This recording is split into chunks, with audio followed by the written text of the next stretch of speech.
सब गोटा के प्रणाम करे छी।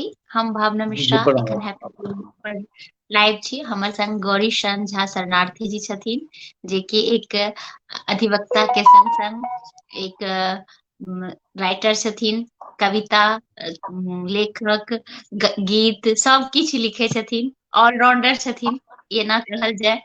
तऽ बहुत बहुत धन्यवाद अहाँके कि एखन अहाँ हैप्पी फॉर यू पेज पर एलहुँ हँ और अहाँ के रचना के संग अहाँ के बारे में हमरा सबके बहुत जानकारी प्राप्त है, बहुत सब गप सब भी सुनै ला अहाँ के माध्यम से भेटत। अहाँ के बहुत बहुत स्वागत है हैप्पी फॉर यू पेज पर। अपनों के प्रणाम आ सब श्रोता दर्शक के सेहो प्रणाम, सबके प्रणाम जी। और सब गोटे से हम आग्रह करबे कि आई के लाइव के बेसी से बेसी शेयर करियो, जैसे बेसी से बेसी लोग जुड़थिन। हमहू शेयर करे छी। हम चाहे छी कि आई के लाइव में सबसे पहले एक अहाँ के रचना भ जाए, तब तक हम भी शेयर कर दे छी आर लोग सब भी जुड़ जथिन, तखन आर गप सब अपन सबके हेतै। जी।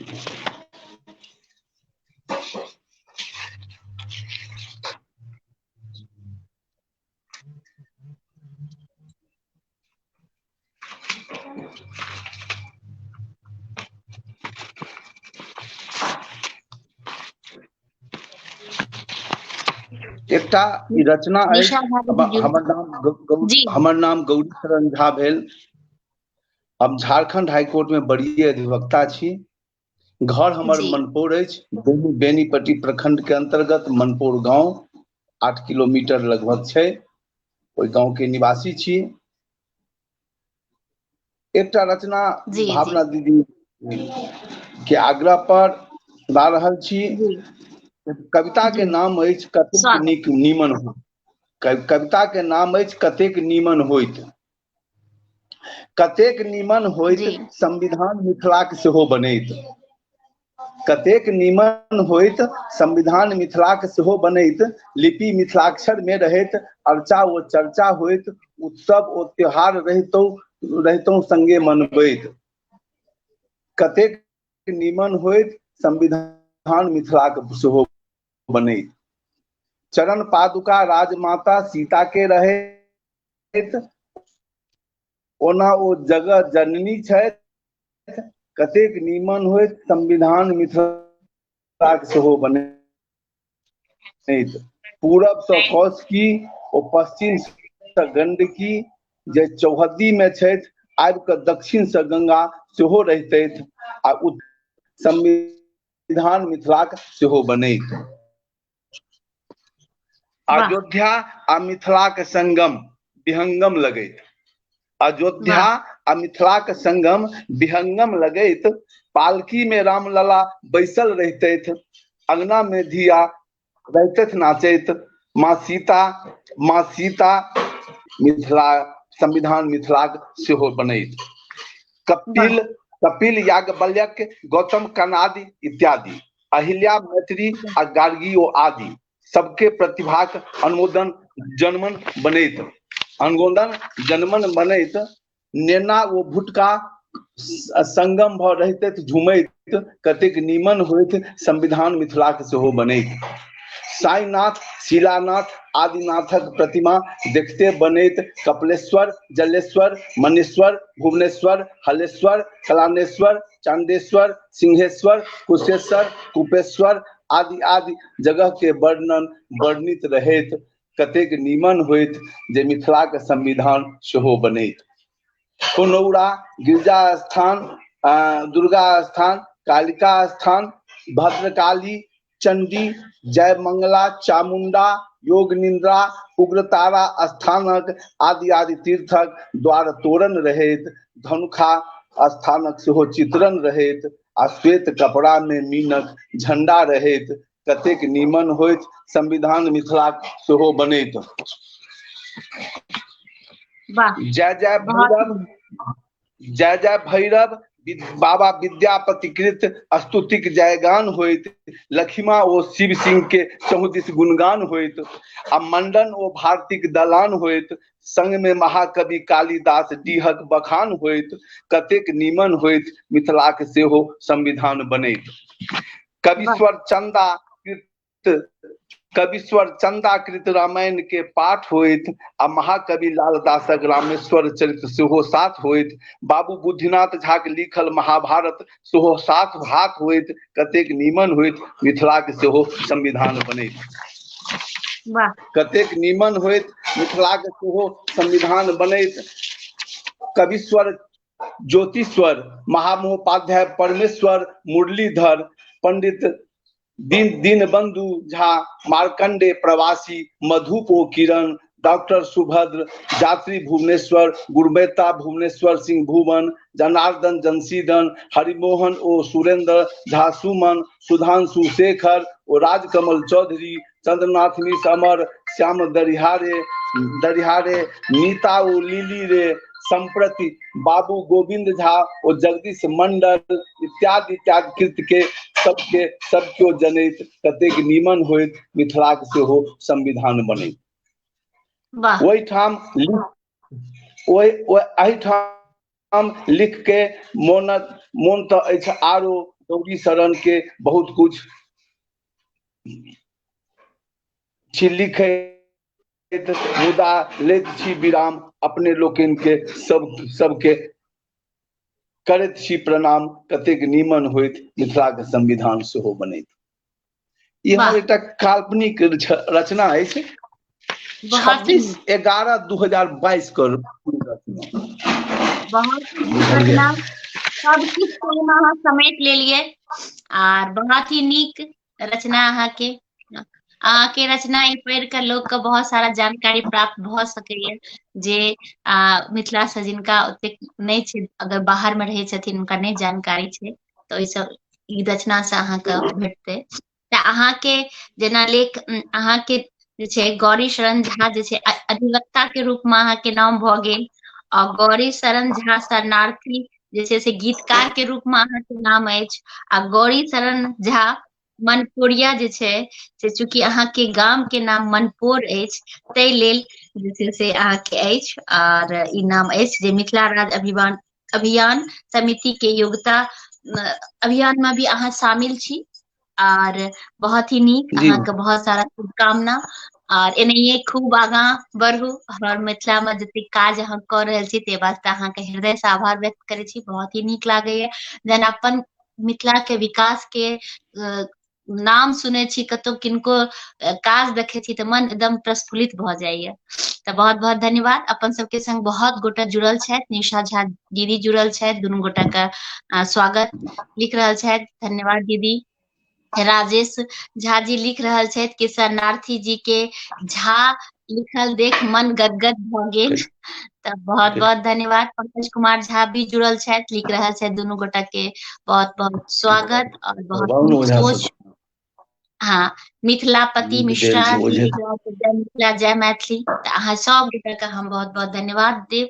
और अब हम कनी अहाँ के बारे में जानकारी प्राप्त करे चाहब कि अहाँ के जे छै से पढ़ाई लिखाई अपना बारे में कनिटा अहाँ बताबियो कि केना अहाँ मिथिला अभियान में जुड़लिए। एखन भी बहुत सारा अहाँ काज गोष्ठी भी करे वाला छी, तो कनिटा अपन पढ़ाई लिखाई के साथ केना अहाँ अधिवक्ता बनलिए एकर बारे में कनी हमरा सबके जानकारी दिअ अपना बारे में।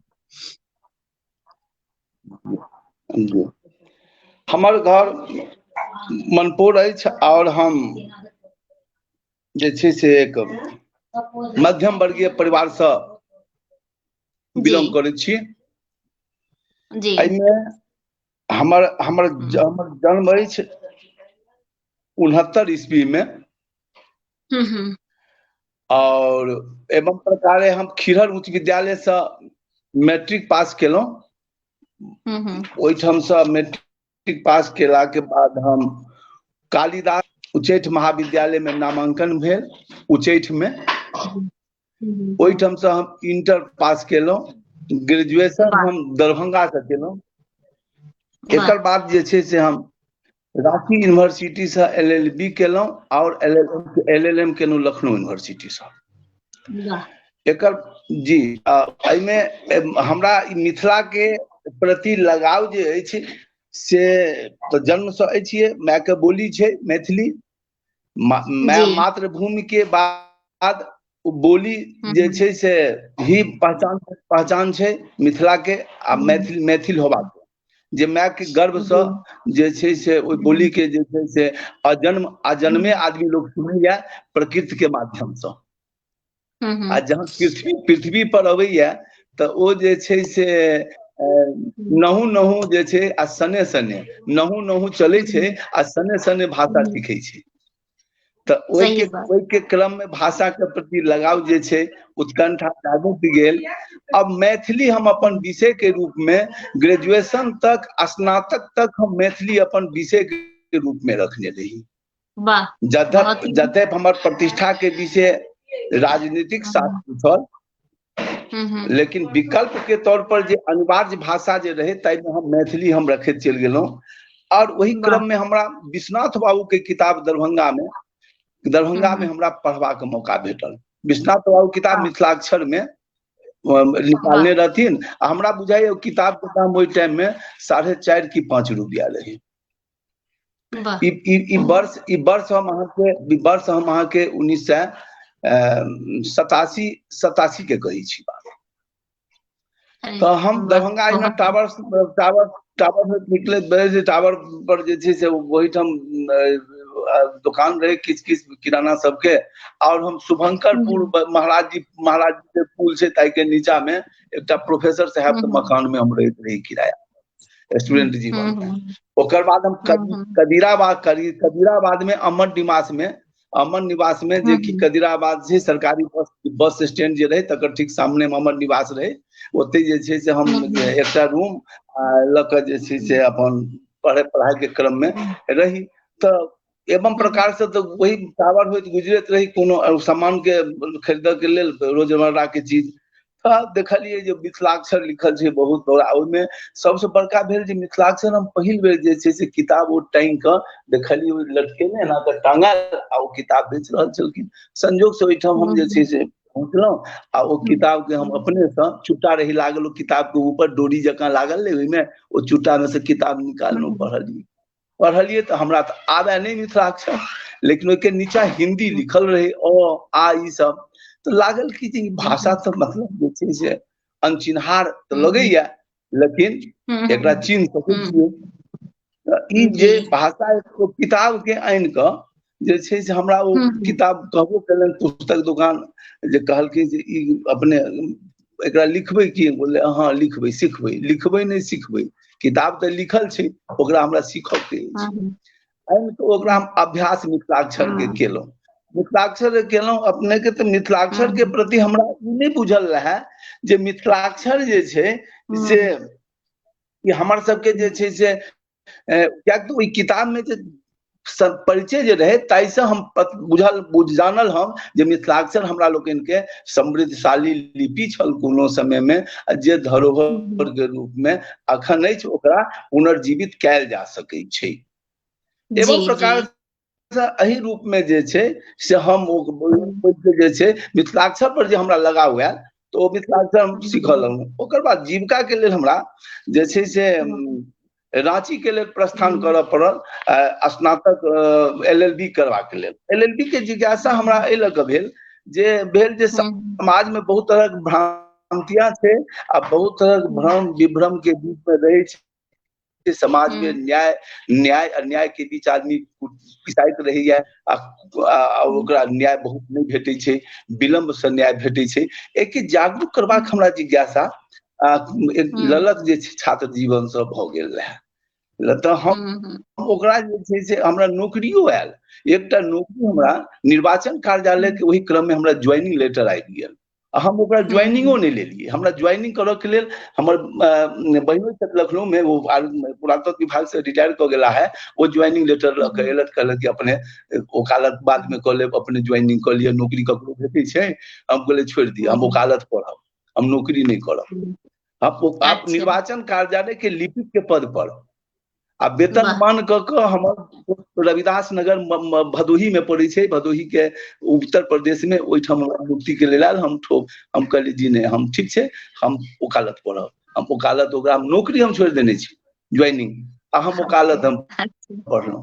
वकालत पढ़ाई के क्रम में अखिल भारतीय विद्यार्थी परिषद से हम जुड़ गेलहुं। अखिल भारतीय विद्यार्थी परिषद के हम जैसे से शिक्षक जे छै से शिक्षक नियुक्ति भेलो। अच्छा और ओहिठाम हम हिंदी आ अंग्रेजी पढ़ाबऽ लगलिए जिला वाह स्कूल में। जिला स्कूल छै रांची के मेन रोड पर जिला स्कूल छै में शहीद चौक पर। वही शहीद चौक पर एक कमरा जे छै अखिल भारतीय विद्यार्थी परिषद के लेल स्कूल तरफ से दऽ देल गेल रहे, बहुत मनौती करला के बाद, आ निःशुल्क वो पढ़ाई हुई। तो 6 बजे से 7:30 बजे तक 1.5 घंटा हम निःशुल्क विद्यार्थी के पढ़बिए।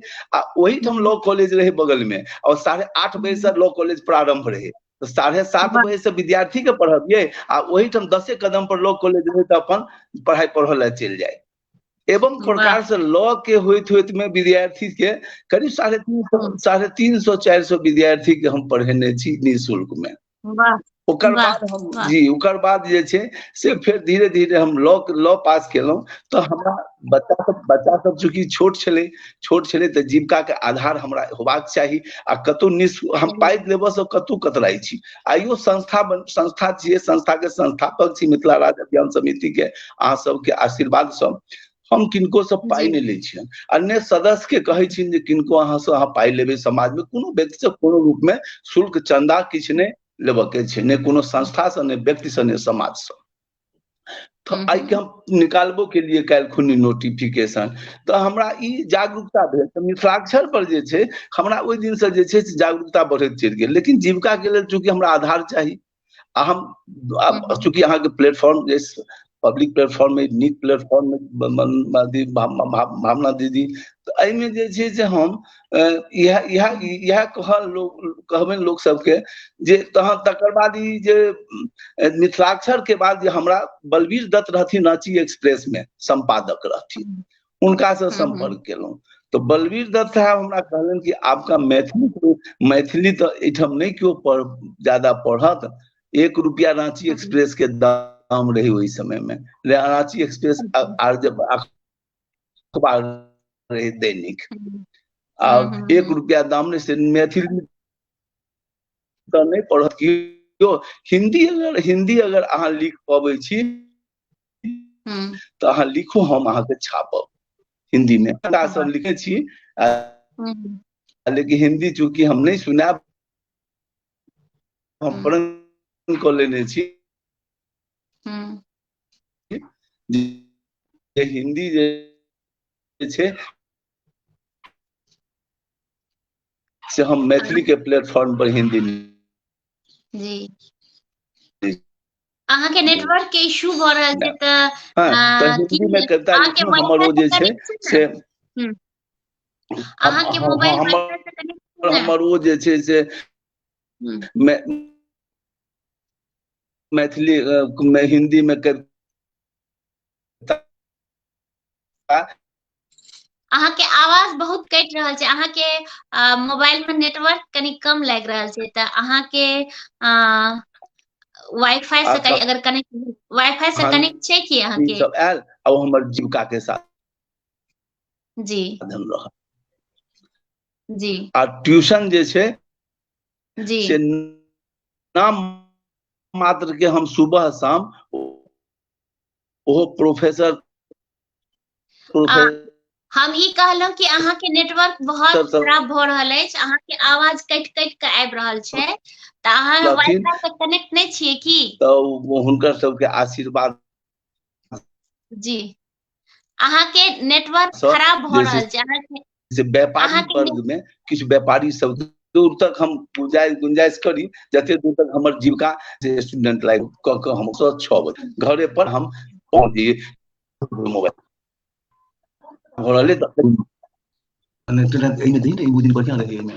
ऐसा नहीं, हम कर दे रहे हैं, लेकिन ऐसा नहीं है। नेटवर्क के कनीटा इशू अहाँ के भ रहल है, कनी ओकरा देखियो। हाँ, बीच बीच में ठीक भ जाइए। हाँ, आब ठीक लग रही है, आबि रही है। तो हम चाहब कि बीच में एक रचना अहाँ के आर भ जाए, फिर अपन सबके गप सब आगा चलते। हाँ, दोसर रचना हमर अछि, बस 14/9/2022 के लिखलहुँ। मैं आरो पुरान रचना सब छै, लेकिन रचना के नाम अछि कनक प्रभा। जी जी, सुनायल जाओ। कनक प्रभा हे प्रभा प्रणाम, रवि किरणक सब करी सम्मान। कर्म योग रत विमल विभूषित, पंकज मुदित सरित नभ अंकित। कुंत कोटि चमकै नख हरकित, उदयमंत महाभव अनुराग तरंकित। बसन पीत सुषमा रंग रंजित, अनुराग अनंत निरंतर निर्झर। मधुर पलास मधुकर बनि झरझर, गम गम कुंद चंपा ओ कचनार।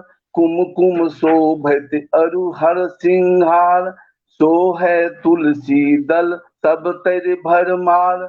हरियर दुर्वादल ओ कुसुक विस्तार, लगे सुखद परम सब तरि प्रभात। बन परम सुभाषित पवन युक्त, ध्वज माछक मिथिला के अनुकूल। रंग बिरंगक खिले प्रसून, पंचकूल भय घूमथि अरुण। लिखलनि गौरी चरण सुरभित, शब्दक बहु फूल। दिय आशीष हे प्रभाय तूल, कुसुमित पुष्पित रही सतत ललाम। कनक प्रभा हे प्रभा प्रणाम, कनक प्रभा हे प्रभा प्रणाम। ई कनक प्रभा देवता छल हमर। वाह, बहुत ही नीक। और अजना के अहाँ बहुत सुंदर सुंदर गीत भी लिखे थी, तो हम चाहब कि एक गीत भी सुनाबू। जी जी जी गीत, जी गीत हम सुनै छी। 3% छै में चार्ज, लगा जी 3% में। लिंक हाँ लिंक कर दो।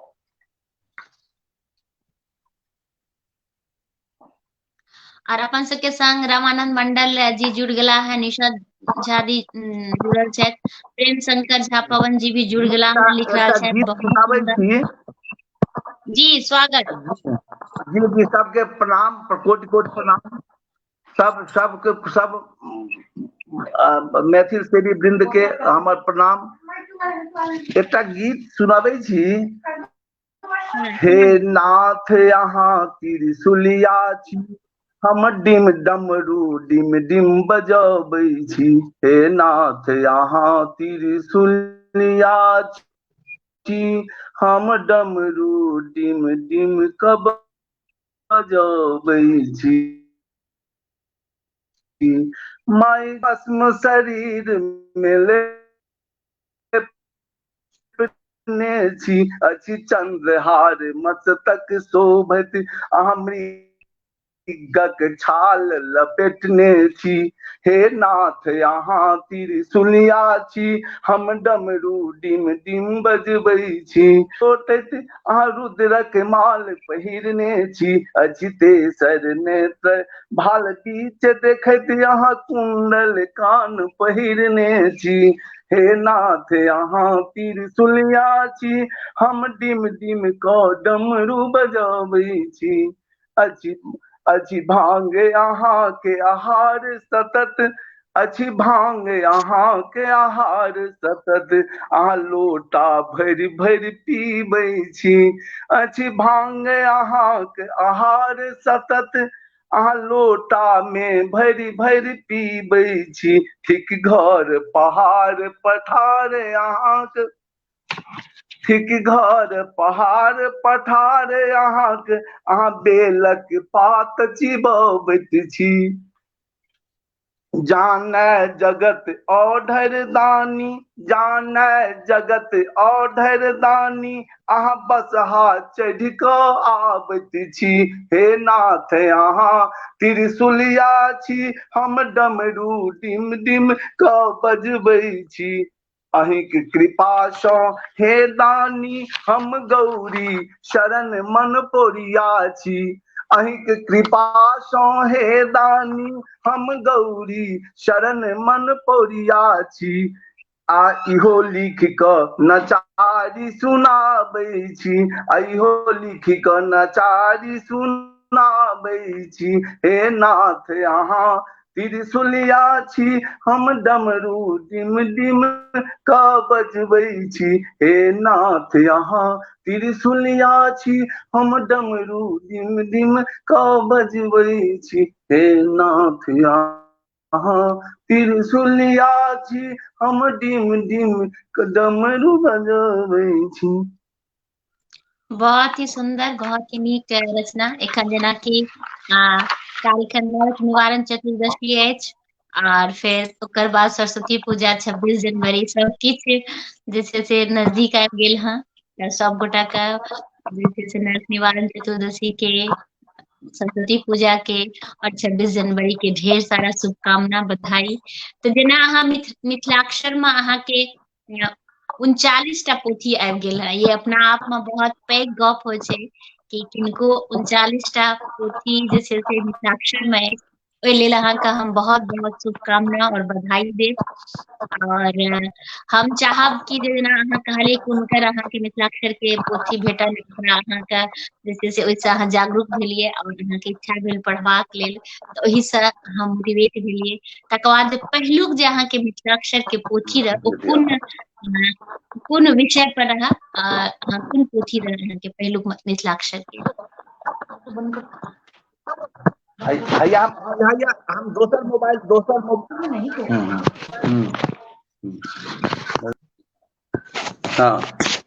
हाँ हाँ कह लगलहुँ तऽ हमर पोथी जे मिथिलाक्षर पर पहिल पोथी जे छै से हम असल में देखल गेल तऽ मिथिलाक्षर जे छै से जहन हम सिखलहुँ तऽ हमरा लेल एकटा चाहै छलै एकटा प्लेटफॉर्म जे कतहु हमरा, कियाक तऽ ओहि समय मिथिलाक्षर केओ सीखैत रहै नहि, आवाज सीखैत रहै नहि। हमरा लेल ई काज रहै ई जे एकटा ई संकल्प रहै जे हम दूटा काज के नहीं छोड़ सकै छी, माय के बोली आ धरोहर लिपि। एहि दूटा के हम कतौ रही लेकिन हम दूटा चीज के नहीं छोड़ सकै छी। तऽ एहिमे हमरा जे छै से मिथिलाक्षर लिखबाक क्रम में दयानंद बाबू छथि दरिमा के, ओ मिथिलाक्षर तो ओ एक दिन पोस्ट केने रहथिन अथी पर फेसबुक पर आर स्टोरी पर, तो हम वो देखलिए मिथिलाक्षर, हमरा बहुत जिज्ञासा भेल, ई तो हम बचपन में सीखने छी।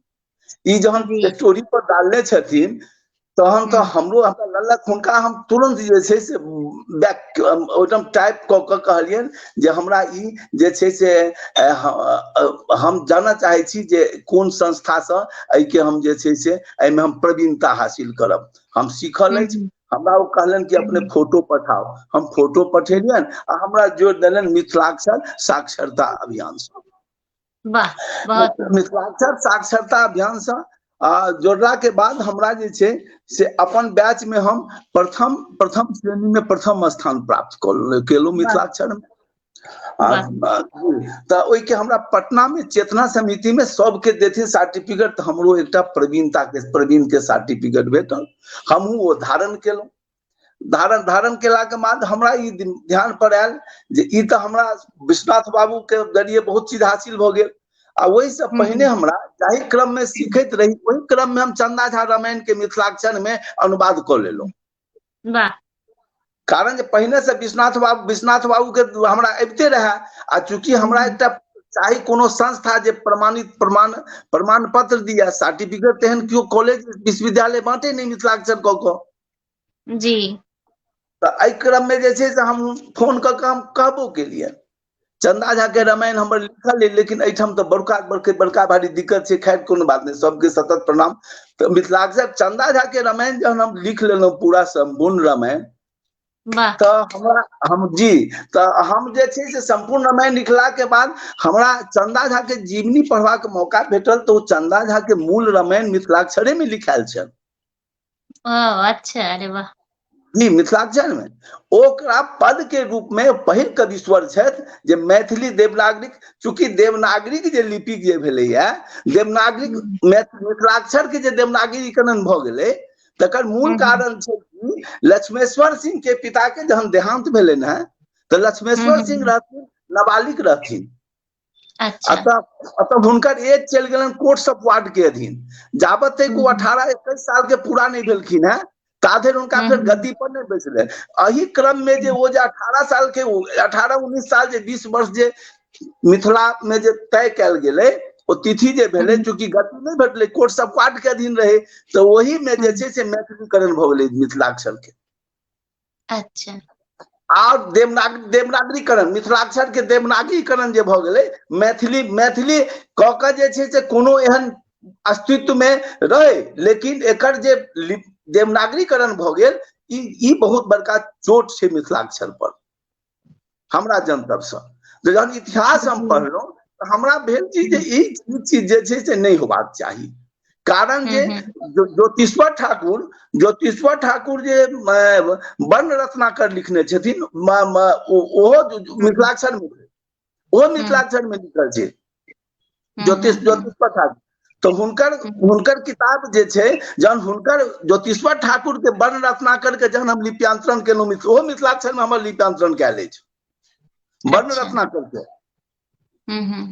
वर्ण रत्नाकर के लिप्यांतरण केला के बाद हम जे छै से रामेश्वर चरित्र रामायण जे छै भोलालाल दास के, ओहो लिप्यांतरण केलहुं हम मिथिलाक्षर में। वाह, बहुत जी जी। तो एवं प्रकार से जब अतेक चीज भ गेल तो भारतक संविधान हम सेहो लिख लेलहुं मिथिलाक्षर। वाह वाह। जी। भारतक संविधान लिखला के बाद भारत के दर्शन शास्त्र लिखलो मिथिलाक्षर में। वाह। कपिल के सांख्य दर्शन मिथिलाक्षर में लिखल अछि। वाह। बुझलिए। तो हम के 38म किताब 39म किताब हमरा बुद्धनाथ बाबू के महाभारत लिख रहल छी। वाह, बहुत ही 190 पृष्ठ हम काल रात में संपन्न केलहुं, 190वां पृष्ठ।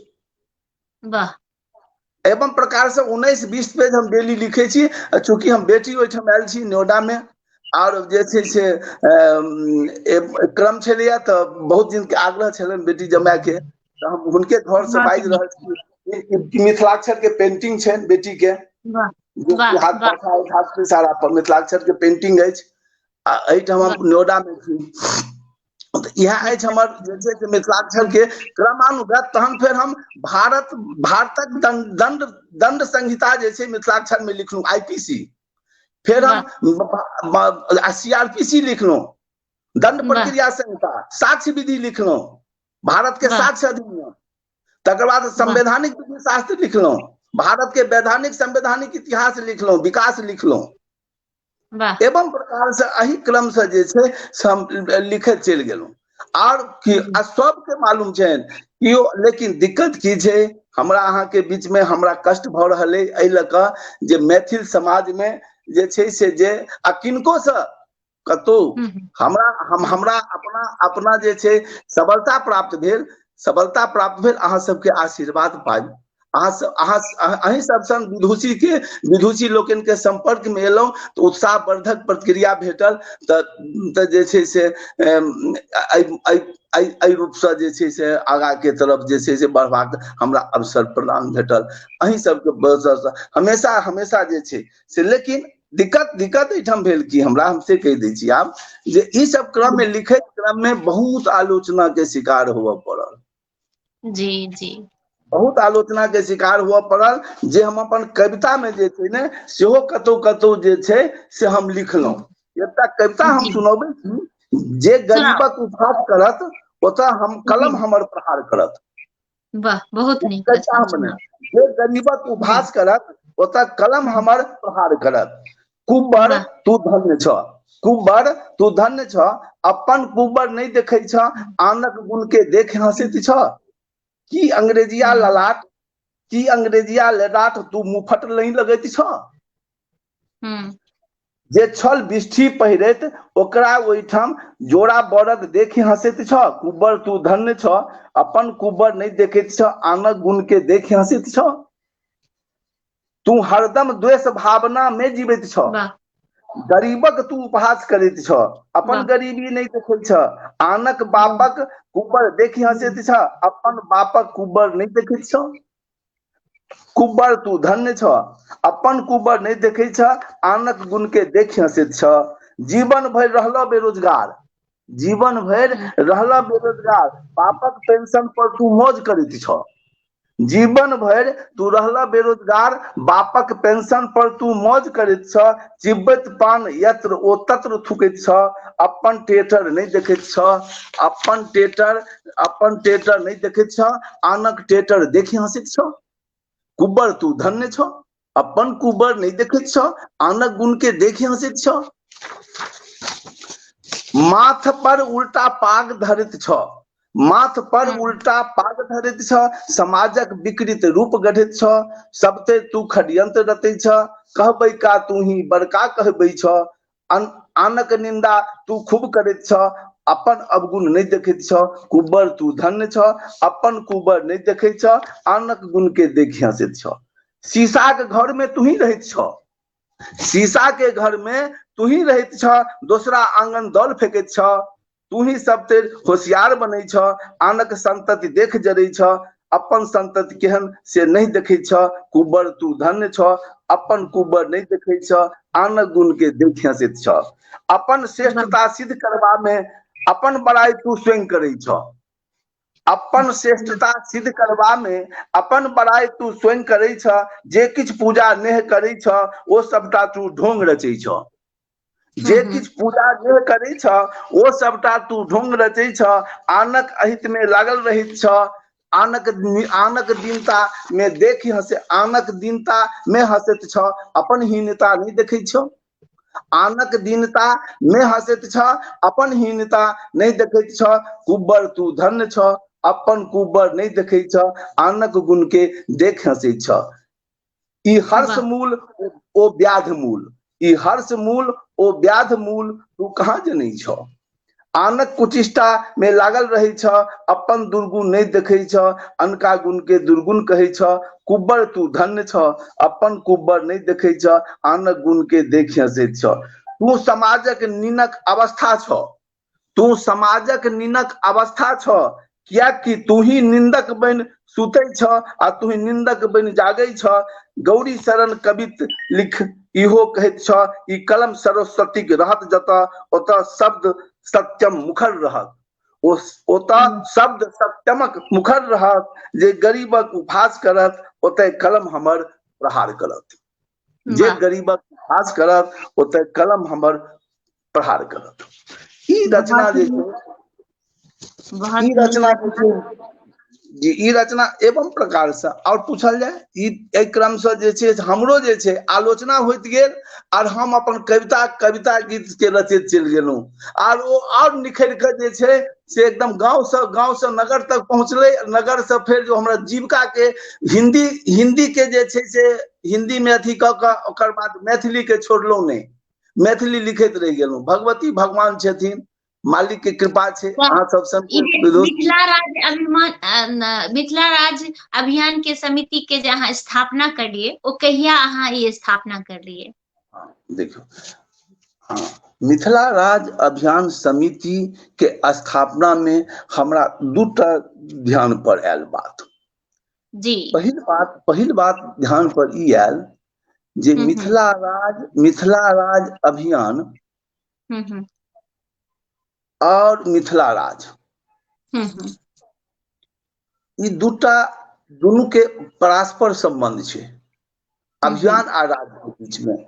हम देखलिए कि जे बहुत रास संस्था जे छै से समाज में काज कर रहल छै, बहुत कम समाजक एहन संस्था छै जतऽ निर्लिप्त भ निश्चल आत्मा से ओइमे काज कर रहल। तो हम कहलहुं जे मैथिली भाषा में कविता लिखै छी, भगवती प्रेरणा से, अहाँ सबक आशीर्वाद से। मिथिलाक्षर में पोथी लिखल अछि। मिथिला राज अभियान एकटा संस्था जे छै से ओकरा हम जे छै से एकटा बना ली आ ओइ संस्था पर किया देखलिए हम दोसर संस्था पर जे हम कोनो चीज पोस्ट करिए ने तो हमरा ई लागल जे वो पोस्ट जे छै से बड़ा विचित्र सन के लागल, मतलब अपना लागल जे लोग जे छै से एके लोग अपन जीविका के साधन बना लेने छै। एहन लागल हमरा बहुत जगह। तो हमरा वो दिमाग कटल क्या समाज में तो स्वार्थ भाव एहन नहीं होबाक चाही। तो हम कहलहुँ जे एकटा संस्था बनाबै छी, एहिसँ जो संस्था के माध्यम से समाज के जो किछु दऽ देबै तो कोनो अन्य संस्था पर जे जाकर रहब आ ओ चंदा चुटकी लऽ के काज करते, ओहिमे हमहूँ जोड़ा जायब। तो ताहि लऽ कऽ अपन एकटा संस्था बनाबी जे कहियो समाज से कोनो 1 रुपया नहीं लेथिन। अब एहिमे ओहन व्यक्ति सब जुड़ैत जे निस्वार्थ भावे समाज के अपन परिश्रम के श्रम से समाज के किछु अपन कल्याणक भाव राखि कऽ ओहि पर काज करथिन। तो एहि लऽ कऽ ओ संस्था जे छै से हम निर्माण कैल। तो एहिमे हमरा 2 तरह कैल, भाषा और लिपि। लिपि चूंकि मिथिलाक्षर में लिखबाक हमरा प्रेरणा भेटल विद्वत जन से और स्व प्रेरणा भेटल माँ भगवती के अनुकंपा से, माँ भवानी के चरण से। और तकर बाद मैथिली भाषा चूंकि माँ के बोली अछि, देखलिए जे देखैत देखैत झारखंड राज्य बनि गेलै, तेलंगाना बनि गेलै, ओकर बाद जे छै उत्तराखंड पहले बनि गेलै, विदर्भ जे छै से कगार पर पहुंचल छै, कखन गजट में निकलि जेतै। आब एवं प्रकार से सब राज्य बनि गेलै। और ई मिथिला राज्य जे सबसे ज्यादा मजबूत रहे, जे सबसे ज्यादा प्रबल एकरा पास आवश्यक तत्व रहे राज्य बनवा के, संप्रभुता रहे राज्य के पास में, अपन स्वतंत्र लिपि रहे, समृद्धशाली भाषा रहे। ओ राज्य पिछड़ल क्या छै, पिछड़ल कोना चलि गेलै। एहि पर हमरा चिंतन मंथन जरूर केलहुँ। तो बहुत रास किताब के माँ भगवती अहाँ सबके आशीर्वाद से 7,500 किताबक एकटा छोट छीन हमरा लाइब्रेरी अछि, जाइमे जे छै हम दिन राति ओही में लागल रही छी। और हमरा तहन हम वही हमरा अध्ययन के क्रम में हमरा ई प्राप्त भेल जे ई लिपि जे छै हमरा सबके अतेक समृद्धिशाली है जे लोक सब एकरा विलुप्त के कगार पर पहुंचा देलकै। जे प्रचार होबक चाही मिथिलाक्षर लिपि के ओ नहीं भ सकलै, केवल संस्था संगठन मंचे तक रहि के रहि गेलै। एहि बात के हमरा कचोट बहुत भेल। तो अपना फेसबुक पर जे छै से हम प्रतिदिन 2-4 टा लिख के पन्ना हम जरूर, जे हम लिखे छी बुद्धनाथ बाबू के महाभारत लिख रहल छी, 2-4 टा डेली फेसबुक पर हम लिख के दऽ दै छी। सब तो देल पार नहीं लगते, पूरा किताब छै। तो 2-4 टा पन्ना हम 3 टा पन्ना हम डेली जे छै से हम पोस्ट कर दै छी, बाकी हम राखि लै छी। फेर धीरे धीरे तो एक प्रकार से जे छै से हमरा लिपि बाँचत, लिपि सीखते धिया पुता तो भाषा बचते। आ भाषा आ लिपि जाधे नहीं बचते, मिथिला राज्य तो बहुत दूर भ जेते। मिथिला राज्य कहाँ से भेटते? राज्य के लेल भाषा के आधार पर राज्य, जनसंख्या के आधार पर राज्य, दुए आधार पर राज्य के निर्माण होइ छै, भाषा के आधार पर, जनसंख्या के आधार पर। तो भाषा जे छै हमर सबके जे धीरे धीरे धिया पुता सब में नेना सब में छूटि रहल छै, भाषा नहीं बाजि पाबि रहल छै। ओ भाषा धीरे धीरे लोग जे गाम पर रहे छले आ पलायन क के बाहर चलि गेले, ओ बच्चा बाहर में बैस गेल छै, ओ गाम जाय नहीं चाहे छै। आ वो गाम नहीं जाय चाहे छै तो एक भाई दोसर भाई के नामो नहीं जाने छै।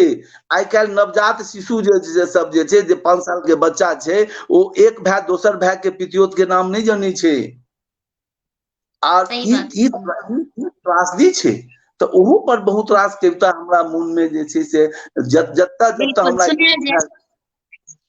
ओ सब जे छै जी जी तो ओ कविता के हम जे छै से तकर बाद जे छै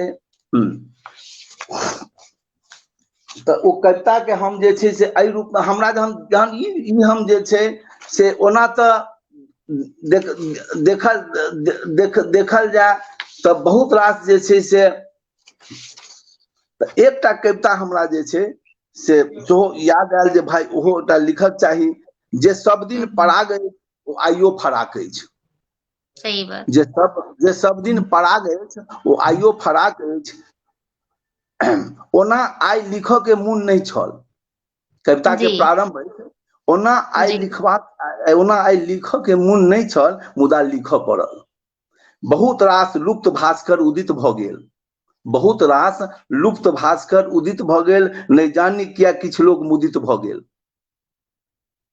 बहुत रास भास्कर उदित भ गेल, नहीं जानी किया किछु लोग मुदित भ गेल। जकरा में जतेक छल बल ओ ओतेक दल बल। जकरा में जतेक छल बल ओतेक दल बल, सब कहत हम दिनकर तो हम दिनकर। ई बुझ में नहीं आत के लास्टर के फास्टर, ई बुझ में नहीं आत के लास्टर के फास्टर। इतिहास जे पढ़लक नहीं, साहित्य जे बुझलक नहीं, ओ कहावत प्रणेता आ अपने से अपने माला पहिरता, ताक में रहता कि सब हमरा पूजैत और सब विद्वान हमरो बुझैत। इतिहास जे पढ़लक नहीं, साहित्य जे बुझलक नहीं, ओ कहावत लेल प्रणेता, अपने से अपने माला पहिरता, ताक में रहता जे सब हमरा पूजैत आ सब विद्वान हमरो बुझैत। जकरा पढ़ के उहि नहीं, लिख के लूरि नहीं। जँ लिखबो जे करता तो नकलची फकलची, लिखबो जे करता तो नकलची फकलची। एना भ गेल मिथिला के दुर्गति, सब दिन जे तोरण द्वार बनाबैत, वो अपने से द्वार के पुण्य तोड़ैत। जे कहत हम नहीं लैत छी दहेज, जे कहत हम नहीं लैत छी दहेज, ओ कहियो नहीं केलनि एहिसँ परहेज, ओ कहियो नहीं केलनि ओहिसँ परहेज। भेल जे परिणाम ओ सामने देखैत छी, रहल नहीं जाइया तऽ नैन मुनि लैत छी। अछि धरोहर बनि साक्षी ओथिक सभा गाछी, अछि धरोहर बनि साक्षी ओछि सभा गाछी। तैयो ने शुद्ध बुद्धि खूजल अखन धरि, मैथिली ओ मिथिलाक्षर के दुर्गति करै छी, मैथिली ओ मिथिलाक्षर के दुर्गति करै छी। आ अपने से सिर फरौवल करै छी। हम पैघ तऽ हम पैघ के माला जपै छी, हम पैघ तऽ हम पैघ के माला जपै छी। अनेरे के फुसिए सबतर हाँकै छी, दिल्ली से गाम धरि गाम से दलान धरि, दिल्ली से गाम धरि नगर से गाम धरि, गाम से दलान धरि। मति नहीं एक अछि, जँ भाषा एक अछि तऽ मति किया भिन्न अछि। एकै गाछ के सब केओ ठाढ़ि छी, तऽ ठाढ़ि किया जड़ि सँ सबतर अलग अछि। एकै गाछ के सब केओ ठाढ़ि छी, तऽ ठाढ़ि किया जड़ि सँ सबतर अलग अछि। मोन कतऽ एक अछि, अपन अपन डफली कियाक अपन अपन राग अछि। जे सब दिन पराग अछि, ओ आइयो फराक अछि। जकरा जे मोन में जखन जे अबैया, सपना में सब केओ सनातन बनै छी। नहीं किछु फुराइया तऽ उद्घाटन करै छी। अतीतक प्रतीक मिथिला जे राज भेल, अतीतक प्रतीक मिथिला जे राज भेल। एहने चालि सँ नेपाल में चलि गेल, एहने चालि सँ नेपाल में चलि गेल। ताहि लेल ओ नेपाल धरि कहियो ने मार्च केलहुँ, आ ने संसद के कहियो मिलकर घेराव केलहुँ। ताहि लेल के ओ नेपाल धरि कहियो ने मार्च केलहुँ, आ ने सांसद के कहियो मिलकर घेराव केलहुँ। लिखित कवित गौरी शरण सब दिन निवेदन करै छथि, आ कलजोर कहै छथि। सपना साकार जो करबाक अछि तऽ दुष्टता के भाव के बाहर निकालू। मायावी के दुनिया सपने धरि ठीक छै, सपना से बाहर मायावी कतऽ छै। फ्यूडलिज्म उपनिवेशीकरण से चलत काज आब नहीं, कियाक दशक से प्राय मैथिल ठकायल अछि। भाषा के नाम से, संस्था के नाम पर जेना भ चंदा मंगैत अछि, ओना भ काज ओ कतऽ करैत अछि। जेना भ चंदा सबतर मंगैत अछि, तेना भ काज ओ कतऽ करैत अछि। कहबनि तऽ फट सँ दिक लगतनि, ओ काज किछु नहीं ओना भ केलनि। मात्र अपन दोकानटा सब दिन चमकौलनि, अपन दोकानटा सब दिन चमकौलनि। ओहि में किछु लोक प्रांगत विख्यांगत, ओहि में किछु लोक प्रांगत विख्यांगत कमा कऽ खेता तकर नहीं उइ छनि, ठकि कऽ खेता तकर बड़ लुरि छनि। कियाक तऽ कथा कथित आइयो ओहि में व्यस्त छथि, आ ओ एहि के अभ्यस्त छथि। फुहरपन भभटपन देखा देखी नहीं करू, सबके सुमति सँ एक भ सब काज करू। आइ एतबा धरि तऽ ई कविता जे छै से हम लिखलहुँ। सब जे छै से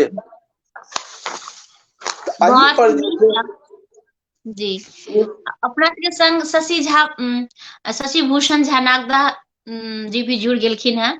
हैप्पी फॉर यू पर जैसे से हमरो प्रयास रहे ई मिथिलाक्षर अक्षर के अभियान हमहू चलेने रहिए, तो एमे शशिभूषण झा नागदा जी और उज्जवल जी, फिर हरिमोहन झा जी, बहुत गोटा जे छै से एहि पर जे छै से मिथिलाक्षर जे छै से पूरा बहुत आगां तक सिखेलखिन रहे लोक सबके।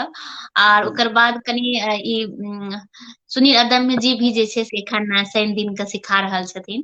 तऽ देखियो कि अपन सबके लिपि के जावत तक कि अपना सब आगां नहीं बढ़ेबै तऽ ओ नहीं बढ़ि सकैया। तऽ अहाँके जे ई काज अछि बहुत सराहनीय अछि, जे कि एतेक 39 39टा पोथी मिथिलाक्षर में है, बहुत पैघ बात छै, बहुत नीक काज अहाँ कऽ रहल छी। एहि वास्ते अहाँके जतेक हम शुभकामना आ धन्यवाद दी ओतेक कम अछि। तेनाहिए खूब अहाँ जे छै से लिखैत रहू और अपन जे छै से मिथिला के नाम रोशन करैत रहू। तऽ जेनाकि अहाँ के जे रचना सुनि रहल छी तऽ ओहिमे एकदम से हृदय के स्पर्श कऽ रहल ये, जे मुद्दा पर जे पर अहाँ लोक के आकर्षित करे ले चाह रहल छियै, तऽ ओ हमर सबके नजर जा रहल ये अहाँ के रचना के माध्यम से।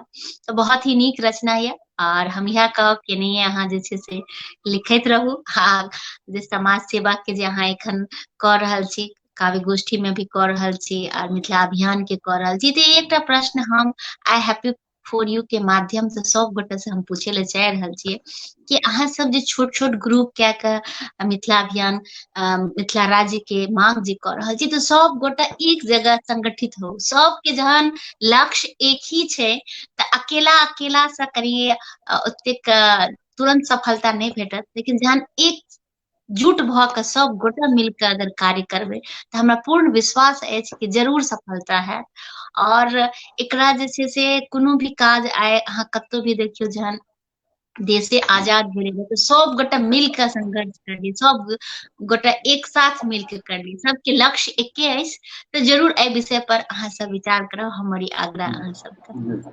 मिथिला राज्य अभियान समिति के आप अपने प्रश्न केने रही। मिथिला राज्य अभियान समिति के स्थापना हम बहुत सोच विचार कर हम जे से 2022 के हम फरवरी में केने छी।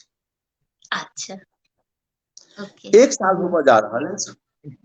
और मिथिला राज्य अभियान समिति अपन प्रथम स्थापना दिवस मनपुर गाम जे हमर मातृभूमि अछि, ओहि गाम से मिथिला राज्य अभियान समिति के प्रथम स्थापना दिवस है। तब विशुद्ध साहित्य है, विशुद्ध साहित्य महासम्मेलन है।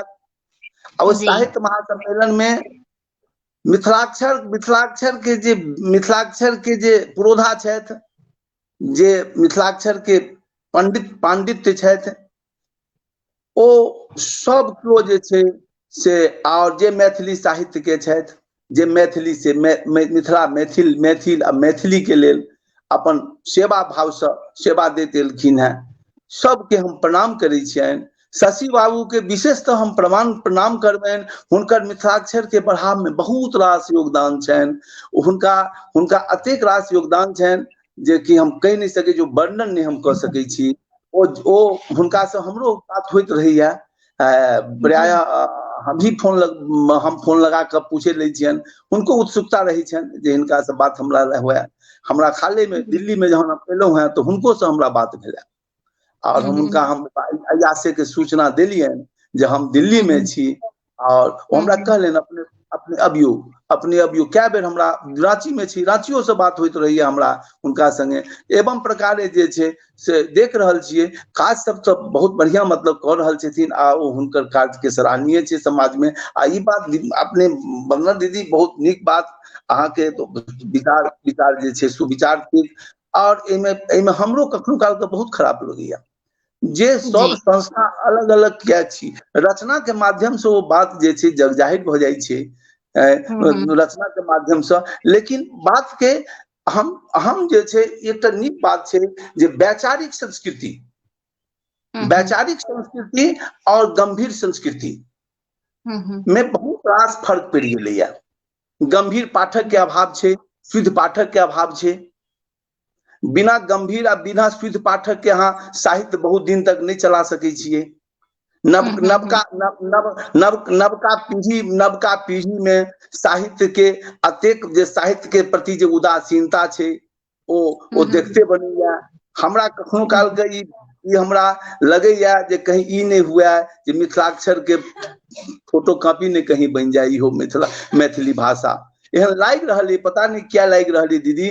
हम चूंकि सर्वेक्षण केने छी, हम पिछला महीना सरिसब पाही गाम गेल रही। हमरा ई भेल जे हमरा ई भेल जे सरिसब पाही में डॉक्टर सर गंगानाथ बाबू के धरोहर के बजेबनि साहित्य सम्मेलन में, तो वही लग हम गेल रही। ओहिठाम महादेव के प्रणाम केलहुं, और प्रणाम केला के बाद पोखर में कुला पोखर के में पैर धोबा के हमरा जे छै से सौभाग्य भेटल। जाय पोखर पर महामहोपाध्याय शंकर मिश्र जे अपन पहिल जे छै लंगोटी में से जे भेटल रहन महाराज जी के द्वारा, बालो हम जगदानंदा नमे बाला सरस्वती अपूर्णे पंचमे बरखे वर्णम धाम जगतरम के अथी पर। और बाद अपनो रचना के सुनेने रहथिन, तो मुग्ध भ महाराज हुनका जे देलखिन, ओइसे ओ कहने रहथिन हुनकर माता जी जे हमरा तखन नहीं अछि, चमैन के कहने रहथिन ओइ समय में जे हमरा नहीं ये बेटा के पहिल कमाई हम तोड़े देबो। तो कहलखिन तू घर में नहीं राख, दही ओइ के ओइठाम। आ ओ चमैन एकटा पोखर खुनेल के, ओइसा चमिनिया पोखर आइयो छै नाम। ओइठाम महादेव के मंदिर सेहो छै, ओइठाम प्रणाम केलहुं। और हम जे छै ओइठाम से तत्पश्चात प्रणाम क हम इहा अइलक आशीष मोने मन लेलहुं। भगवती सजी विद्वानक नगरी थी, मिथिला के धरोहर में से धरोहर गांव में से एकटा सरिसब पाही सेहो अबै छै। ओइ धरोहर मिथिला प्रणाम करबा के लेल जे हमर कैलेंडर अछि, कैलेंडर के सेहो विमोचन हैत, कैलेंडर विमोचन हैत। ओहो जे छै ओहो में डॉक्टर गंगानाथ बाबू के स्थान देल गेल छनि कैलेंडर में, डॉक्टर सर गंगानाथ बाबू के। तो हमरा कहबाक मतलब है जे ई धरोहर सब छै, धिया पुता सब आब आइ काल्हि के बच्चा। और दोसर बात, आइ काल्हि के बच्चा सबके लगाव कम छै, या लगाव के गार्जियन सब बुझा नहीं रहल छै जे हमर धरोहर की अछि आ धरोहर के केना बचा के राखब। हम बुझे छी अभिभावकों में बहुत कमी पायल गेलैया, बहुत। आ सबसे बड़का दिक्कत की छै, सब मतलब एकटा होइ छै ने सस्ता लोकप्रियता कहल जाइ छै, से पाबऽ के लिए आनंद फानंद में लोग जे छै से अपन जे हमरा लोग बुझाय कि हमहूँ जनै छी आ हमहूँ लिखै छी, ताहि के लेल जे छै आदमी जे छै से अपन धिया पुता के अगर सब केओ ई सोचि लेथिन जे हमरा मैथिली बच्चा के 1 घंटा पढ़ाबऽ के हेबाबऽ, सब 1 घंटा बच्चा मैथिली बाजू, तो हमरा बुझाइए जे में बहुत रास कमी के दूर भ सकै छै। मिथिला राज अभियान हमर जे संस्था थिक, अपने सबके आशीर्वाद सो सबक संस्था थिक, एहिमे राज के अभियान छै, राज निर्माण नहीं छै, अभियान छै। राज्य के निर्माण तो बहुत दूरक सपना छै। पहिने लिपि सिखबियो, भाषा बचबियो। मिथिला राज अभियान समिति के ई संदेश छै, लिपि सिखाओ भाषा बचाओ। ई संदेश के लऽ आगा चलते। और मिथिला राज अभियान अहाँ के प्लेटफॉर्म पर कहि रहल छै जे जो मिथिलाक्षर के संग मिथिलाक्षर सिखनाहार लोकन सबके जते संस्था छै सबके साधुवाद। और सब केओ अगर मिल जेता तो सब केओ अगर मिथिलाक्षर एक एक शिक्षक के अपना निजी कोष से अगर नियुक्ति कऽ देथिन तो सब विद्यालय, निजी विद्यालय में 100 टीचर के बहाली भ सकै छै मिथिलाक्षर में। आ 100 शिक्षक जे छै से मिथिलाक्षर 45 मिनट का पढ़ा सकै छै। सही बात। के लेल आवश्यकता छै एकटा समन्वय प्रयास करबा के लेल। आई में तो दिक्कत छै जे गौरी बाबू के जानि जेतन सब, आई नहीं जाने छन तिनको जानि जेतन, ओहो जानि जेथिन। ई किया आगा हेता हिनका पछा करी, ओ किया आगा हेता हुनका ई करी। तो आई सबके एक दोसर बात भावना दीदी, एक रचनाकार दोसर रचनाकार के पढ़ नहीं चाहे छै कोनो चीज विशेषतः। सबसे बड़का दिक्कत छै जे हम हुनका दिक्कत छै। सबसे बड़का बात छै जे आदमी के निरूपण आ स्वरूपण में अंतर छै। अहाँ स्वरूपण करियो, अपन स्वरूप के ओहि रूप में लबियो, तहन अहाँ निरूपण करियो।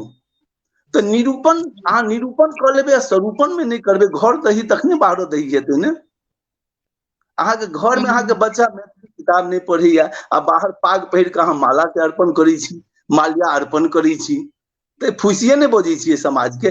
विद्यापति के सिंगापुर से लऽ कऽ दक्षिणी अफ्रीका से अमेरिका तक सब जे छै से विद्यापति स्मृति पर्व मनबै छथि आ मैथिली घर से गायब भ रहल छै। एहि से बड़का दुखद की भ सकै छै? सही बिल्कुल सही सब संस्था के सोचबाक चाही। हम कोनो एकटा व्यक्तिगत बात नहीं कहै छी। सही बात छै।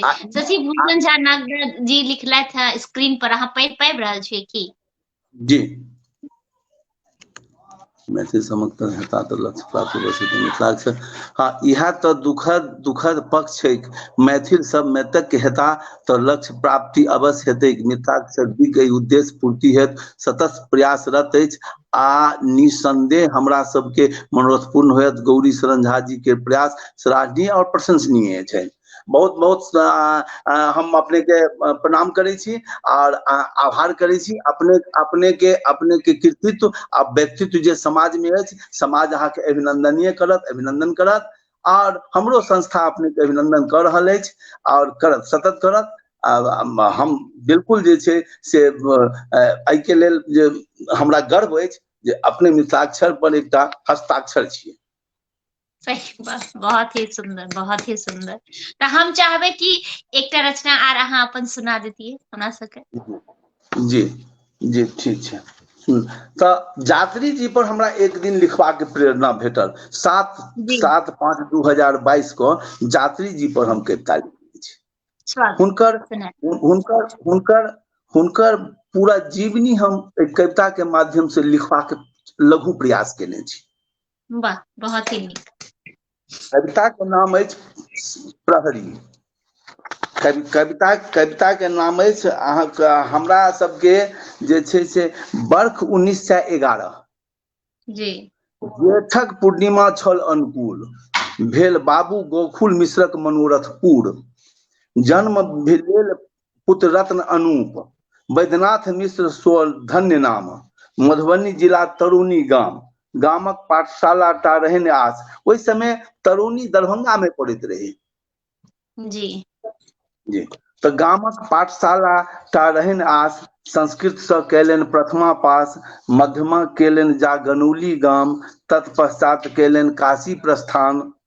ओतेक दिन ओते 3 उद्धट विद्वान। हाँ। तो वैद्यनाथ मिश्र सो धन्य नाम, मधुबनी जिला तरूनी गाम, गामक पाठशाला टा रहन आस, संस्कृत से केलन प्रथमा पास, मध्यमा केलन जा गनौली गाम, तत्पश्चात केलन काशी प्रस्थान। ओते 3 उद्धट विद्वान, श्रद्धे बलदेव अनिरुद्ध और कविवर सीताराम। वाह। भेल हुनक नवजीवनक निर्माण, बहुमुखी प्रतिभा में रहत धनी, प्रथम रचना छल शोक ध्वनि।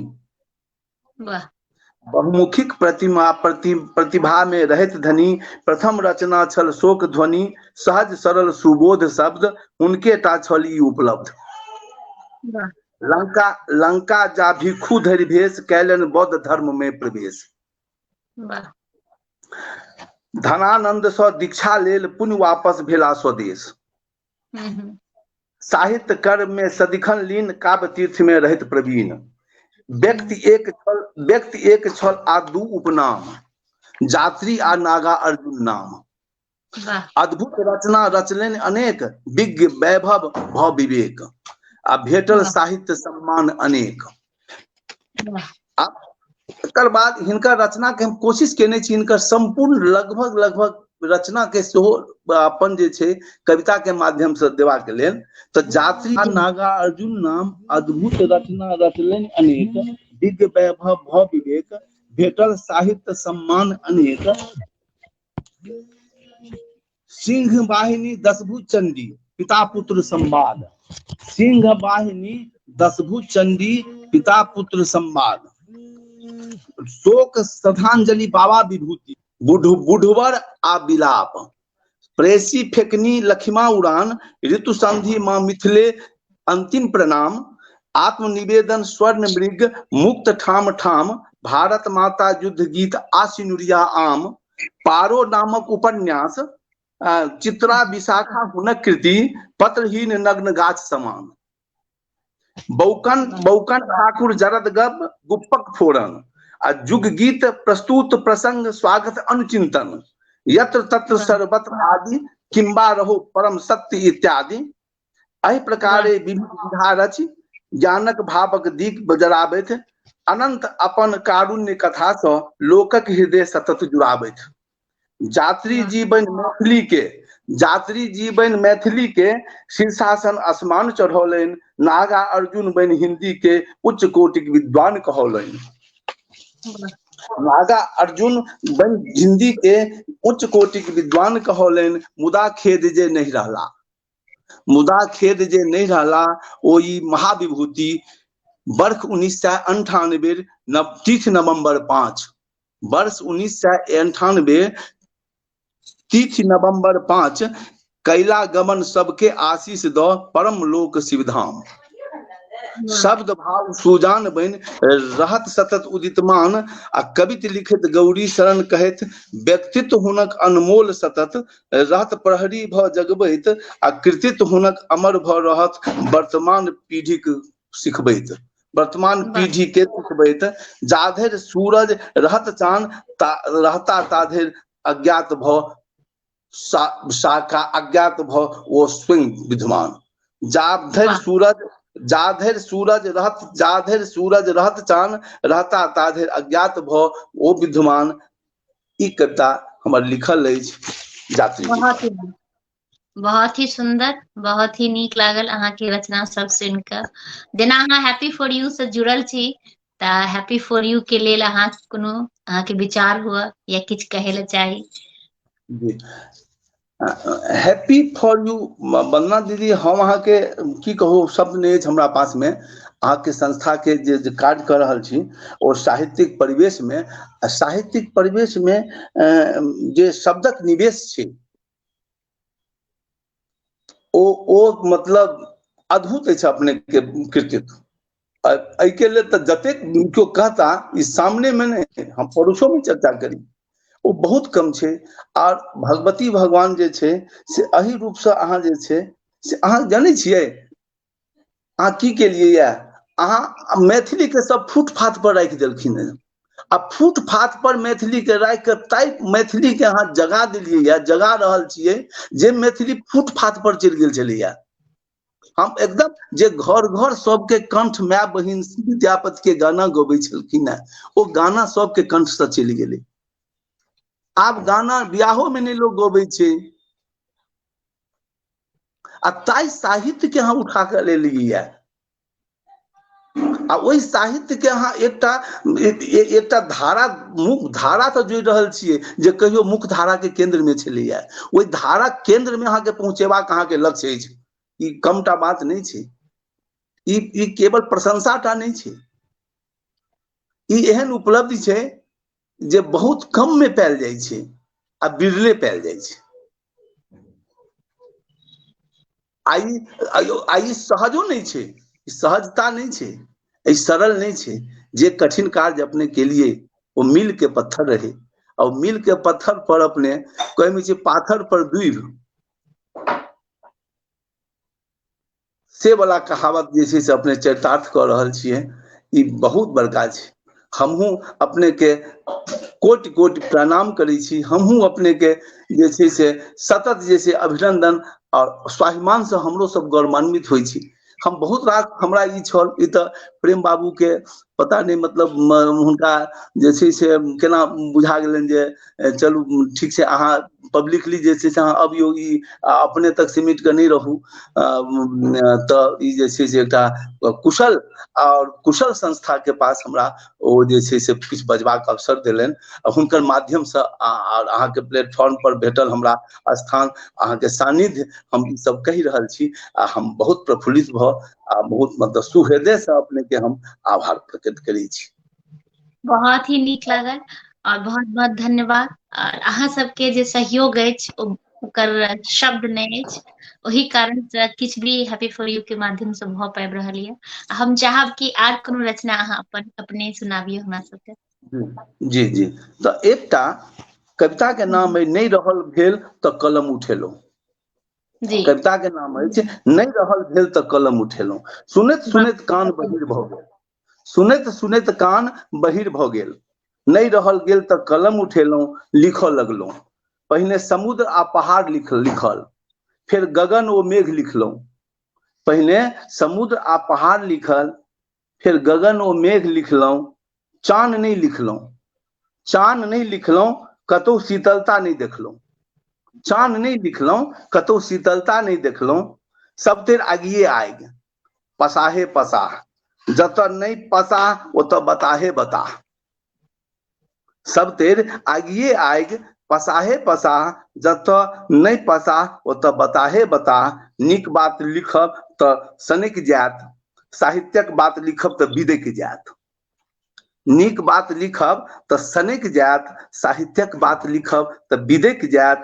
कथा कथित लोक भाषा के फूट पाथक दोकान बुझि लेलक, मिथिलाक्षर के अपन मकान बुझि लेलक। कथा कथित लोक भाषा के फुटपाथक दोकान बुझि लेलक, मिथिलाक्षर के अपन दोकान बुझि लेलक। मिथिला के निज दलान बुझि लेलक। ई थिक विडंबना, नैतिक परिकल्पना, सब तेर सएह देखैत, सब तेर सएह देखऽ में आयत। टेंट पर लिखल भेटत, टेंट पर लिखत भेटत, फेर मिटल भेटत। टेंट पर लिखल भेटत, फेर मिटल भेटत, फेर मिटल भेटत। कियाक तऽ कागज पर लिपल भेटत, कियाक तऽ कागज पर लिपल भेटत। मानचित्र में हटल भेटत। तैयो बड़का बड़का आयोजन हैत, फुहरपनक बसात हैत। एक दिन के लेल मिथिला आयत, ओ पुनि ओहिना हैत। पहिर कऽ पाग के ओ फोटो लेल बेहाल, के ओ फोटो खींचऽ में नेहाल। भोर में खोजता सब अखबार, देखता फोटो में अपन कपार। भोर में खोजता सब अखबार, देखता फोटो में अपन कपार। माथ पर अछि पाग, की छी बिनु पाग। ई थिक मिथिलाक आधुनिक मानचित्र, ई थिक मिथिलाक आधुनिक मानचित्र। कहियोन तऽ गुरेता, कहियोन तऽ गुरेता, लिख देबनि तऽ तमसेता। कहियोन तऽ गुरेता, लिख देबनि तऽ तमसेता। मुदा नहीं करता आत्म अवलोकन, नहीं करता आत्म अवलोकन, नहीं करता चिंतन ओ अनुचिंतन। साहित्यिक सरलता आत्मिक सहजता के बुझलक, साहित्यिक सरलता आत्मिक सहजता के बुझलक। पुण्य कवित लिखैत गौरी शरण,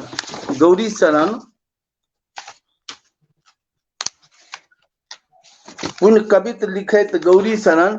छत कहैत जाधरि फुहरपन के कपार से नहीं हटायब, ताधरि भाखा ओ अपन लिपि के कल्याण नहीं हैत। कोनो राजक लोक देख कऽ हंसैया, आनो राजक लोक देख कऽ हंसैया। जतऽ विद्यार्थी एगो अन्यंत्र मैथिली नहीं पढ़ैया, आनो राजक लोक देख कऽ हंसैया। जतऽ विद्यार्थी एको गो अन्यंत्र मैथिली नहीं पढ़ैया। जखन कि लाखक लाख रुपैया कतेको प्रोग्राम में चौदिस मैथिल के गर्दा जकां उड़ैया। जखन कि लाखों लाख रुपैया कतेको प्रोग्राम में चौदिस मैथिल के गर्दा जकां उड़ैया। ई जे घोर चिंतनीय आ संदर्भित विषय थिक, ताई तरफ ककर ध्यान जाइया, ताई तरफ ककर ध्यान जाइया। वाह, बहुत ही नीक रचना। और सचिव भूषण झा नागदा लिख रहल छथि कि गौरी शरण जी के नवीन रूप से परिचित भेलहुं, धन्यवाद, हैप्पी फॉर यू। चलू, तो बहुत ही सही बात कहलिए कि अहाँ एतेक नीक जे छै से रचना करे छी। बहुत गोटा के नहीं पता रहे, बहुत गोटा के रहे कि सिर्फ अहाँ मिथिलाक्षरे लिखे छी। सही में अहाँ के नया रूप बहुत गोटा के देखे ले भेटल है, तो बहुत बहुत धन्यवाद। और जैसे नहीं अहाँ खूब लिखैत रहू। कोनो रचना जे अहाँ अहाँ हमरा सबके सुनबे ले चाहैत रही आ नहीं सुना सकलहुँ, तो हम आग्रह करब, कियाकि आब अपन सबके लाइव समापन पर अछि, तऽ हम चाहब जे कोनो एक रचना जे अहाँ के इच्छा रहे हमरा सबके सुनाबे के, तऽ अहाँ सुना सकै छी।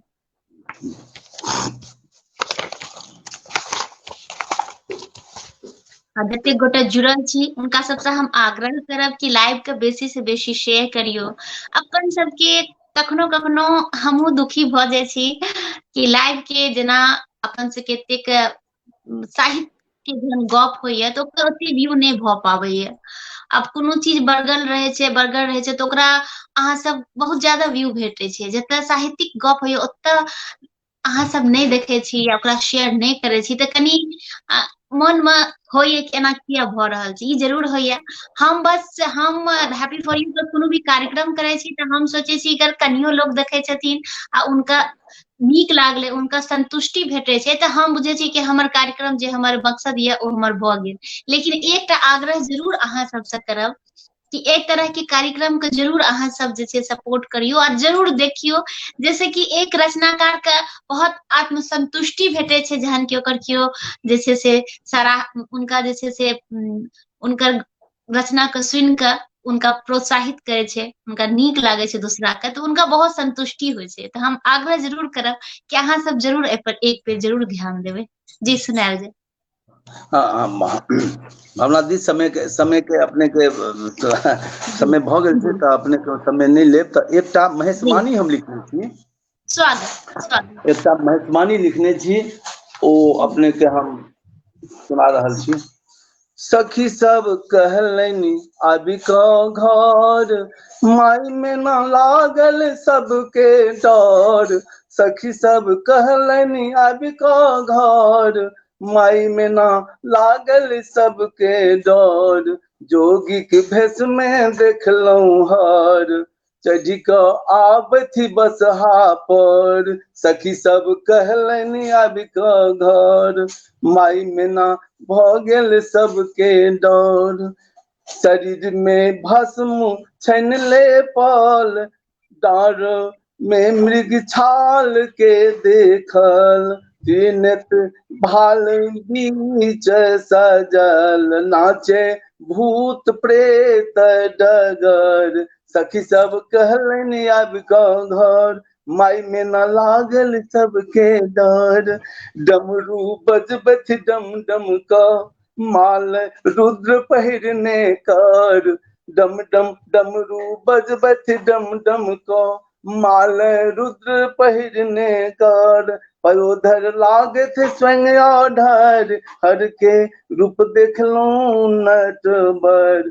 सखी सब कहलनि आबि कऽ घर, माई में न लागल सबके डर। गौरी शरण मन पोरिया लिखलनि महेशवाणी सगर। सखी सब कहलनि आबि कऽ घर, माई में न लागल सबके डर। सखी सब कहलनि आबि कऽ घर, माई में न लागल सबके डर। सखी सब कहलनि आबि कऽ घर, माई में न लागल सबके डर। बहुत ही सुंदर, बहुत ही नीक लागल। और बहुत बहुत अहाँ के धन्यवाद कि अहाँ हैप्पी फॉर यू पर एलहुं लाइव और एतेक नीक नीक रचना के संग एतेक नीक नीक गपशप भेल। अहाँ के बारे में हमरा सबके बहुत सारा जानकारी प्राप्त भेल, ताहि लेल अहाँ के हृदय से बहुत बहुत धन्यवाद। एकटा बात दीदी हम कह दे गेलहुँ, हमरा एहि बेर जे छै से तहन हम एहि क्रम में जे छै से अहाँके झारखंड में भारतीय जनता पार्टी के हम विधि प्रकोष्ठ के उपाध्यक्ष चुनल गेलहुँ, और ओकर बाद हम ओहिठाम निरंतर जे छै उपाध्यक्ष के पद से, तकर बाद हम जे छै संयोजक बनलहुँ, आ एखन हम पूर्व संयोजक उपाध्यक्ष के रूप में मतलब काज कऽ रहल छियै। और एकर बाद कौमी एकता कमेटी के हम महासचिव के पद पर सेहो रहल छी बहुत दिन धरि रांची में। एवं प्रकार से जे छै से संगठन संस्था से आ सबके जे छै अपन निस्वार्थ भाव से सेवा करबाक हमरा मौका भेटल। आ हम एहिसँ जे छै से आब चाहलहुँ जे घर के तरफ जे छै से मातृभूमि आ मातृभाषा के लऽ कऽ हम चलल छी। और अहाँ सबके आशीर्वाद, अहाँ सबके चरण कमल के प्रणाम करैत हम एहिके हम आब शुरुआत करब स्थापना दिवस के। अहाँ सबके निवेदन, हमरा विश्वास है जे अपने सब हमरा अभूतपूर्व जे छै अपने सशरीर पहुँच आ हमरा सबके आशीर्वाद दे, बस ये। बहुत ही नीक, बहुत बहुत शुभकामना। बहुत ही नीक अहाँ कार्य कर रहल छी, आर सब गोटा से हम आग्रह करबै कि अहाँ के सहयोग देता, जे रूप में देता। नहीं हमरा बिल्कुल सहयोग बस पैसा से नहीं होय छै, लेकिन एकटा गप से भी सहयोग होय छै, साथ दे से भी बस सहयोग होय छै। बस ओई तरह से अहाँके सहयोग सब देता से हमर आग्रह बस सबसे। बस आ हमरा हमरा इएह अपेक्षा है, जतेक साहित्यकार वृंद छी, जतेक जी लिपि पर काज करऽ वाला पुरोधा सब छी, अहाँ सबके स्वागत अछि। सब मंच पर आबि कऽ हमरा अपन अपन काव्य रचना करियौ, अपन अपन काव्य के पाठ करू, अपन अपन समाज के ई नगर नगर में सब चीज देख लेलियै, एहि सब मैथिली अवनति के तरफ चलि गेल। गांव से शुरू करियौ, गांव से नगर के तरफ आइयो, गांव से नगर चलि गेल छै, आ नगर से गांव के तरफ मैथिली के लबियो, पुनर्स्थापित करबाक आवश्यकता छै गांव बिल्कुल में सही आवश्यकता छै। बात है। सही ठीक छै। गप ये अहाँके, बिल्कुल सही अछि जे जते गांव में हेबाक चाही ओतेक नहीं भऽ पाबि रहल छै, बिल्कुल सही गप छै। बहुत सारा सब शुभकामना, बधाई, और एही के साथ आइ के कार्यक्रम समाप्त करे छी। सब गोटा के प्रणाम करे छी। जय मिथिला, जय मैथिली, सब गोटा के प्रणाम प्रणाम प्रणाम।